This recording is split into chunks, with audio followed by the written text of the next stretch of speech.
We got Caitlin, we got Paige, we got JuJu. Who do you think will shine the brightest? Well, that's exactly why I'm not picking Caitlin Clark. Matt, that girl JuJu, she is the real deal. JuJu Watkins ain't the same as Caitlin Clark. Playing in Los Angeles at USC is not the same as playing at Iowa. Well, Caitlin Clark was in Iowa, in the middle of nowhere. So she built a huge following right there in the state of Iowa, her home state. While mainstream sports media tried to hype up a rivalry, the numbers tell a completely different story. Caitlin Clark hasn't just outpaced JuJu Watkins.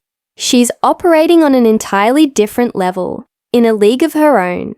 ESPN exposed again. Ratings down 22%, attendance down 30%. No Caitlin Clark effect, no dice. And JuJu is a bigger baller than Caitlin Clark. They will regret that they took Caitlin Clark number one. It's not racism that's keeping everybody in Los Angeles away from JuJu Watkins basketball games. You have to dominate at home. Caitlin is a supernova, and JuJu probably is a better player. Support JuJu the way y'all supported Caitlin Clark. If you don't, you're racist. It's not fair. It almost feels unfair. Caitlin Clark is breaking attendance records and drawing millions of viewers every time she steps on the court. Meanwhile, JuJu Watkins struggles to generate that same level of buzz. The gap between them isn't just big, it's cosmic. Needle mover in women's basketball, college or pro, is Caitlin Clark. Yet, the media keeps pushing the narrative that Watkins is the next big thing. But let's ask the obvious question. If that's true, why are her games half empty? Why do the ratings dip when Clark isn't on the court? The truth is loud and clear in the quiet of those empty seats. Yo, man, we should be talking about her the way we talked about Caitlin Clark last year. JuJu gets covered all the time. I cover JuJu. I talk about JuJu. It's great for the game. The idea that JuJu and Paige have not been covered is just false. Let's call it like it is.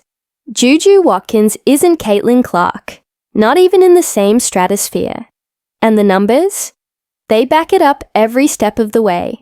ESPN notes that the viewership for the first round was up 43% from 2023, with an average of 257,000 people watching the first 2 days, but it leaves out the record-breaking viewership from last year, where viewership averaged 469,000 in the 2024 first round. That number was boosted by a whopping 3.2 million tuning in to Caitlin Clark and Iowa's 91-65 win over Holy Cross. The difference between this year and last year represents a nearly 22% drop. ESPN is literally scared. They can't stand Caitlin Clark. Clark is more than just a sensational rookie.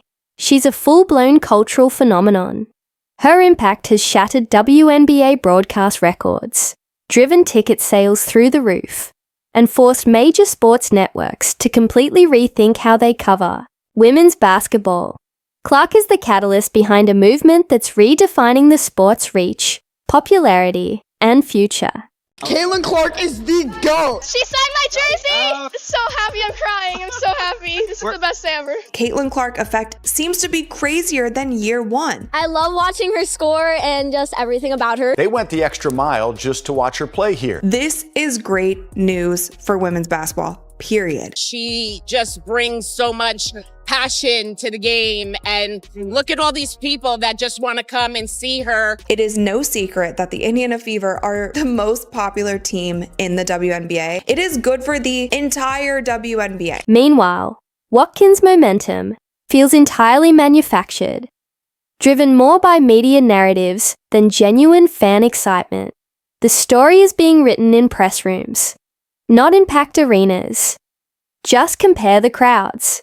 Clark's games are drawing thousands, with scalpers flipping her tickets for record-breaking prices, something unheard of in women's basketball.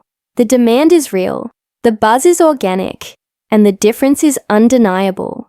Women's March Madness attendance drops 30%. Attendance for the opening rounds of the Women's March Madness dropped from record numbers seen the previous 2 years when Caitlin Clark spiked interest in the tournament while leading Iowa to consecutive Final Fours. What the hell happened to 2024? Where's those numbers? Why are you not talking about it? We know why, because they don't want to come out and just admit the ratings are real down without Caitlin Clark. In stark contrast, Watkins games are marked by rows of empty seats, low energy, and hype that just doesn't align with reality. Meanwhile, over 17,000 fans packed the arena for Caitlin Clark's WNBA debut, setting a new attendance record for the Indiana Fever, and that was just the regular season. Even her preseason matchups drew unexpectedly large crowds, proving that the excitement surrounding Clark isn't manufactured. It's massive, and it's real. If I was the WNBA, I would have considered a separate television package to a network on just Caitlin Clark games. I would have had two packages, the WNBA package, and then a separate, let's say, 15 to 18 game Caitlin Clark package. Now let's shift to television viewership. Caitlin Clark's NCAA championship game pulled in a staggering 18.7 million viewers, making it the most watched women's basketball game in history. That's not just a milestone. It's a cultural moment that proves Clark's impact reaches far beyond the court.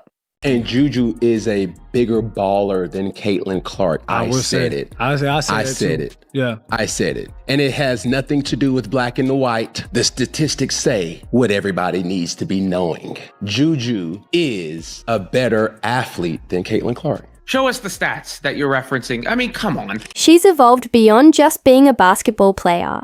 Caitlin Clark is now a bona fide celebrity and sports icon. She's reaching levels of popularity where her games are routinely outperforming NBA broadcasts, something that's practically unheard of. This isn't just a hot streak. It's a historic shift. Whether you like the Indiana Fever or not, whether you like Caitlin Clark or not, it has gotten to the point where we can no longer deny the fact that they are the biggest draw in the WNBA, and they proved that all of last season. And JuJu isn't even in the same conversation. Her games haven't drawn record-breaking viewership, sparked national conversations, or generated viral buzz. There's no mainstream crossover, no cultural wave, and frankly, no real spark of widespread appeal.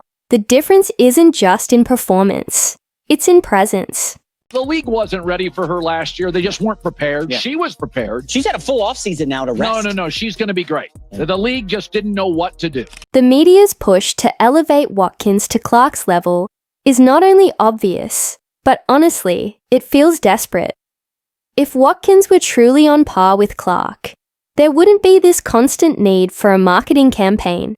The numbers would speak for themselves, but they don't, and that says everything. They're trying to create a rivalry that lacks real substance, and the comparison crumbles the moment you look at the data. Watkins doesn't draw big crowds, doesn't dominate the ratings, and isn't the household name they're hoping she'll become.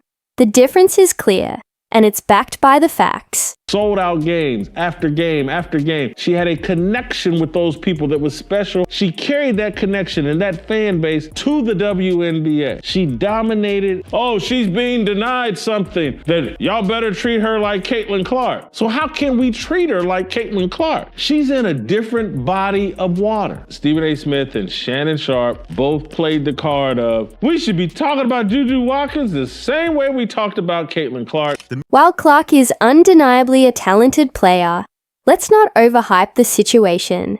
If we're going to make comparisons, let's do it properly by looking at stats, skills, and impact side by side. When we do that, the truth becomes painfully clear. Caitlin Clark is a generational talent, someone who transforms culture, commands attention, and elevates everyone around her. The reality? Caitlin Clark is not JuJu Watkins. And that's true now and will remain true in the future.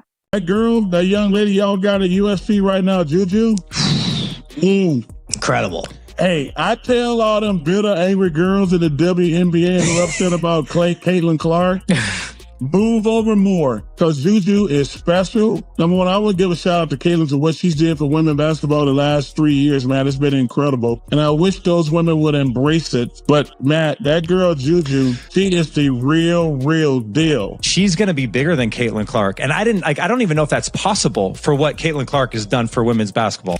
With over 3,900 career points and an average of nearly 32 points per game in her final year, Caitlin Clark shattered the NCAA scoring record across both men's and women's basketball. She's not just a scorer, she's an offensive powerhouse. Her range is simply absurd. As soon as she crosses half court, Clark's long range shooting forces defenders to pick her up, making her pulling up from 30 feet a regular occurrence. She's redefined how the floor is spaced, doing it in a way no other player in the women's game has ever done before. LA is racist. They just won't support JuJu Watkins. LA, did they support Kobe Bryant? Did they support Magic Johnson? Yes, they did. The explanation is deeper than racism.